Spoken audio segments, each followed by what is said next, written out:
Olá, estudantes da primeira série, sejam todos bem-vindos, sejam todas bem-vindas.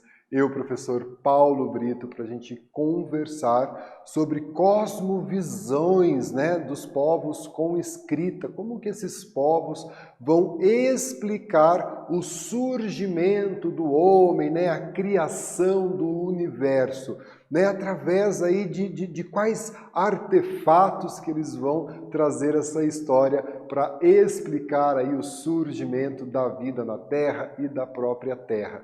Dê uma olhada nos objetivos, olha só, identificar cosmovisões de povos com escritas sobre o surgimento do universo, da natureza e da humanidade e relacionar mitos criacionistas e a diversidade sociocultural. Nós estamos falando de uma pluralidade de culturas e, é claro, cada cultura vai trazer a sua explicação criacionista, a sua cosmovisão do surgimento da humanidade, do mundo, da natureza e dos seres que habitam a Terra. Olha só, como podemos explicar o surgimento do universo, da vida, da natureza e da humanidade? É claro, pessoal, que ninguém vai dizer qual é a cosmovisão mais correta. A gente precisa respeitar as nossas crenças e respeitar as crenças dos outros. Então nós vamos ter aí colegas, pessoas que vão acreditar no mito criacionista e não há problema algum, outros vão acreditar no evolucionismo, outros vão trazer aí a mitologia de povos africanos, de povos indígenas, e a palavra é respeito, Por isso que são cosmovisões, para a gente entender que há uma variedade muito grande de explicações sobre a origem do universo, a origem da humanidade. E reitero com vocês, não há uma explicação correta. Há aquela explicação em que a gente acredita e ela deve ser respeitada, Traga aqui, será que foi um Big Bang? Será que aí foi Deus que criou? Será que teve uma evolução? Como será que nós chegamos até aqui? É uma dúvida, que a gente não vai responder tão facilmente, e nem é esse o proposto desse responder. Olha só, nós temos as teorias criacionistas, É possível que para responder essa questão, você tenha recorrido a uma explicação que cita algum Deus ou alguma entidade sobrenatural como criador do universo, como acontece com a cultura cristã católica, A Bíblia, que é o livro sagrado do cristianismo, tem no seu primeiro livro, o livro de Gênesis, trazendo aí como que Deus criou o universo, e os seres que habitam. Então isso é uma teoria criacionista. Outras culturas, como a cultura africana, a cultura iorubá, também vai ter mito criacionista, a cultura indígena vai ter os seus mitos criacionistas. Como eu disse, no início do nosso bate-papo, a gente não vai em nenhum momento determinar qual é a correta. Nós vamos entender essas culturas, conhecer essas culturas, essas cosmovisões e respeitá-las, não é mesmo? Então olha só, gente, essa forma de compreensão criacionista, a partir de uma narrativa mítico-religiosa, denomina-se também uma cosmovisão, Entende-se como uma teoria criacionista, Então nós temos essa possibilidade. Olha só, nós vamos ter a cosmovisão e nós vamos ter o mito, e é importante a gente entender isso, Cosmovisão é uma visão de mundo, uma forma de entender as relações humanas, sobrenaturais e sociais. Reflete e explica sobre questões como a origem da vida, dos seres e das coisas, a existência humana, a morte e o fim do mundo. Então isso são cosmovisões. Veja que mesmo dentro do cristianismo, nós temos cosmovisões diferentes sobre a morte e o pós-morte, o que acontece com as pessoas depois que elas morrem. E dentro do cristianismo nós vamos ter interpretações religiosas para esse fenômeno. Já o mito, para a antropologia, os mitos são histórias, narrativas, conhecimentos, formas de pensar sobre o passado e presente da humanidade. Eles nos ajudam a dar sentido à vida, explicam a origem, mas também a destruição do mundo, dos seres e das coisas. Então vejam que nós temos o conceito de cosmovisão e o conceito de mito, e é importante que a gente tenha o discernimento sobre o que é uma cosmovisão e sobre o que é um mito. As teorias criacionistas. Cada povo, cada sociedade, cada cultura elabora uma cosmovisão, versões de seus mitos e da teoria criacionista. Se você se debruça a entender a sociedade Inca, aqui na América do Sul, ali na região do Peru, eles têm uma cosmovisão sobre o surgimento do homem e do universo. Se você resolve se debruçar sobre a sociedade indiana, eles têm uma cosmovisão, uma teoria criacionista. Além da origem do universo, da vida e dos seres, eles expressam também regras, princípios e religiões, orientando modos específicos de viver e de se relacionar em sociedade.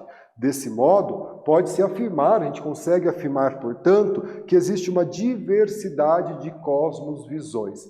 E é claro que seria impossível a gente trazer todas essa diversidade para a nossa aula. Seria necessário a gente passar o ano letivo todo estudando essas cosmovisões. Então a gente seleciona algumas para apresentar, para aprender e para discutir juntos essa pluralidade sociocultural que existe.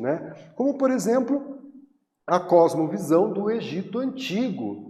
Então, há mais de 3.000 anos atrás, 4.000 anos atrás, os egípcios já traziam essa sua cosmovisão. Os textos nas pirâmides, decoração nos muros, das tumbas e das escrituras datadas do Egito Antigo, 2.500 anos antes de Cristo, são fontes que trazem sobre os mitos da criação. Então, o mito está relacionado a um deus chamado Atum, que gerou a si mesmo, a partir do Num, dos deuses Shu, o ar seco, e Téfnis, a umidade e nuvem. Desses dois deuses nasceram o deus Geb, o deus terra, e Nut, que é a deusa do céu. Os deuses Geb e Nut tiveram 4 filhos que representavam as forças da vida: Osíris, Ísis, Sete e Néfites. Vejam que é um mito, uma cosmovisão para explicar o surgimento da humanidade a partir de uma concepção sobrenatural que os egípcios traziam para a sua vida, acreditavam. E pensando num pensamento etnocêntrico que a gente deve evitar, não podemos julgar a cultura do outro a partir da nossa, da mesma maneira que nós temos o direito de acreditar na teoria criacionista cristã, como é comum no Brasil, o povo egípcio, 2.500 anos antes de Cristo, também tem o direito de acreditar na sua cosmovisão, pessoal. E nós não devemos criticar, ridicularizar ou pormenorizar essa percepção de que eles tinham da sua cosmovisão de mundo. Olha só os persas, Eles têm os seus fundamentos de cosmovisão baseados num livro chamado Avesta, que são as escrituras sagradas do zoroastrismo, que é a religião persa, século 6 a.C., estamos falando aí de 2.500 anos atrás. O deus Ahura Mazda, deus do bem, vivia em conflito com o seu irmão Angra Mainyu, que é o deus do mal. Ambos eram filhos do deus Zurvan, a divindade criadora. Zurvan significa tempo em persa, e ali no Ahura Mazda, o mosaico Irã, e a cosmovisão persa, na região ali do Oriente Médio. Convido você agora a fazer uma atividade. Olha só, gente. O criacionismo defende que a vida e toda a matéria existente são resultados da ação direta de um ou de uma criadora. A perspectiva criacionista está presente em várias culturas e religiões. Citação do Boulos Júnior. Como podemos definir o criacionismo? Responda a atividade, a gente já faz a correção juntos.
Pessoal, vamos então corrigir a nossa atividade. Como podemos definir o criacionismo, né? Olha só, trago aqui para vocês. É uma explicação sobre a origem do universo, da vida e da humanidade através de uma narrativa mítico-religiosa, uma cosmovisão, sobre o poder da criação de um ser sobrenatural, né? Nós vimos do Egito, nós vimos dos persas. E olha só, você conhece algum desses livros, né, míticos religiosos? Todos esses livros são os principais, né? É o principal livro de cada religião, livro sagrado, o Torá, a Bíblia, o Alcorão e os Vedas, né? O Torá é o livro sagrado do judaísmo, a Bíblia, o livro sagrado do cristianismo, o Alcorão dos muçulmanos, os judeus, os cristãos e os muçulmanos, as três maiores religiões monoteístas do mundo, né? E cada qual com seu livro sagrado, assim também como o livro dos Vedas, né? Importante para os hindus. Então, olha só, pessoal, todas elas trazem cosmos-visões da criação do mundo e do homem, como por exemplo o Torá, né? Que o Torá é a escritura sagrada do judaísmo, né? Constituído de 5 livros, o primeiro, né, chamado ali de início, também conhecido como Antigo Testamento ou Gênesis. E vejam, né, que o livro de Gênesis também é o livro de Gênesis da Bíblia, né? O judaísmo e o cristianismo caminharam juntos por um tempo, né? E ele vai contemplar essa cosmovisão sobre a criação do universo e da humanidade, desse Deus supremo criando o universo e a humanidade. Embora o texto não identifique a autoria, foi atribuído pela tradição judaico-cristã a Moisés, um profeta e legislador hebraico, né? E ali essa representação de Moisés com as tábuas da lei escrito em hebraico. Aqui a Bíblia Sagrada, né? Nós sabemos, a Bíblia Sagrada é o livro sagrado do cristianismo, né? Então, olha só, ela é a escritura sagrada do cristianismo e parte dos livros da Bíblia também são livros sagrados do judaísmo, né? E a Bíblia, assim como o Torá, abarca aí o livro de Gênesis, né? E o primeiro relato vai aí começar com a criação, né? Com um período indeterminado em que Deus cria o céu, cria a terra, né? E a partir do nada, as águas, então ele vai criando o universo, criando a terra, né? Depois descreve, né? O Gênesis, a transformação da criação em 6 dias, né? Do caos até o estado da ordem, que culmina com a criação dos humanos, a própria imagem e semelhança de Deus, segundo a tradição cristã descrita na Bíblia, que é o seu livro sagrado, né? O 7º dia, ele é santificado, segundo a Bíblia, como o dia de descanso. Então, Deus criou o mundo em 6 dias e descansou no 7º dia. Aqui, o Corão ou o Alcorão. Então, nós aprendemos que o Torá é o livro sagrado do judaísmo e traz a cosmovisão da criação do universo para os judeus. A Bíblia é o livro sagrado do cristianismo e traz a cosmovisão da criação do universo e dos homens para o cristianismo. E o Corão, ou Alcorão, o livro sagrado dos muçulmanos, do islamismo. E Alcorão é a palavra literal de Alá, revelada pelo profeta Maomé. Vai descrever as origens do universo, da humanidade e de suas relações entre si e o Criador. E aqui trago, né, um trecho do Alcorão. Vosso Senhor é Deus, que criou os céus e a terra em 6 dias. Vejam, né, que a mesma representação de criação do céu e da terra em 6 dias para a tradição cristã também está presente na tradição muçulmana. Vosso Senhor, que vos criou de um só ser, do qual criou a sua companheira, e de ambos fez descender inumeráveis homens e mulheres. Também, essa parte do Alcorão, remetendo à tradição cristã judaica da criação de Adão e Eva. Essas cosmovisões bem próximas entre si. E aqui o Brahma, né, a força criadora do universo para a cultura hindu, né? Brahma é considerado pelos hindus a representação da força criadora do universo. A visão de universo pelos hindus é cíclica, né? Então ela tem aí um tempo, ela é cíclica. Depois de o universo é destruído por Shiva, Vishnu se encontra dominando e flutuando no oceano primordial. Quando o próximo universo está para ser criado, Brahma aparece montado em uma flor de lótus brotada do umbigo de Vishnu e recria todo o universo. Por isso que ele é cíclico, né? Ele é destruído e criado, ele é destruído e criado. Então isso dá esse caráter cíclico à cosmovisão hindu. Os Vedas formam a base do extenso sistema de escrituras sagradas do hinduísmo, né? Então aqui, né, o Brahma, essa representação, né, sentado na flor de lótus, é a força criadora ativa do universo para a cultura hindu. Beleza? E aqui uma atividade, olha só que eu trago para vocês. O afresco ao lado é do pintor renascentista Michelangelo. É um detalhe da Capela Sistina no Vaticano. O conjunto da obra é inspirado em passagens bíblicas representadas desde a criação do mundo e da humanidade até o juízo final, pintado no teto da Capela Sistina. Observe a imagem e responda, né? Observando a cena retratada, explique quais momentos podem caracterizar a cosmovisão cristã. Então, atente-se à imagem e a gente já volta com a correção da atividade.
Pessoal, vamos então corrigir, né? Observando a cena retratada, explique quais elementos podem caracterizar a cosmovisão cristã a partir da obra, né, ali do pintor Michelangelo, né? Então trago aqui, ó, a imagem representa o criacionismo, né? A cosmovisão cristã em que um único ser divino, né, um Deus cria a vida, todos os seres e a humanidade. Na obra, Deus está criando Adão, né? A criação do homem. Deus está criando o homem.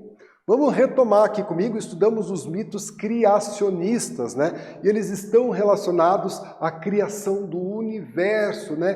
Por diversas culturas. Obviamente não dá para a gente analisar todas as culturas, isso é uma tarefa humanamente impossível de se fazer. Então a gente elege algumas culturas, vimos a cosmovisão egípcia, a persa, a dos judeus, dos cristãos, dos muçulmanos, dos hindus. Poderíamos ter falado também dos povos iorubás, outras etnias africanas, indígenas brasileiros, povos que habitavam a América antes da chegada de Colombo. Então percebam que há uma infinidade de cosmos-visões para que a gente possa analisar, entender, discutir. Não há uma correta, há aquela em que a gente acredita e a gente deve respeitar aquilo que o nosso colega, né, as outras pessoas acreditam como cosmovisão do mundo, né? E essa diversidade dessas cosmovisões está relacionada à pluralidade sociocultural. Então os egípcios diziam, né, de uma forma, os romanos de outra, os gregos de outra, o pessoal da comunidade, né, as sociedades orientais de uma forma. Então, a diversidade sociocultural resulta também em uma diversidade de cosmovisões acerca da criação do homem e do mundo. Tá? Judeus, cristãos, muçulmanos, hindus registraram as suas percepções da cosmovisão e mitos criacionistas em livros. Os judeus com o Torá, os cristãos com a Bíblia, os muçulmanos com o Alcorão e os hindus com o livro dos Vedas, né? Todos eles considerados sagrados. Pessoal, aqui as nossas referências de aula e eu preciso agradecer a sua companhia. Fique bem, se cuide e até a próxima. Tchau, tchau.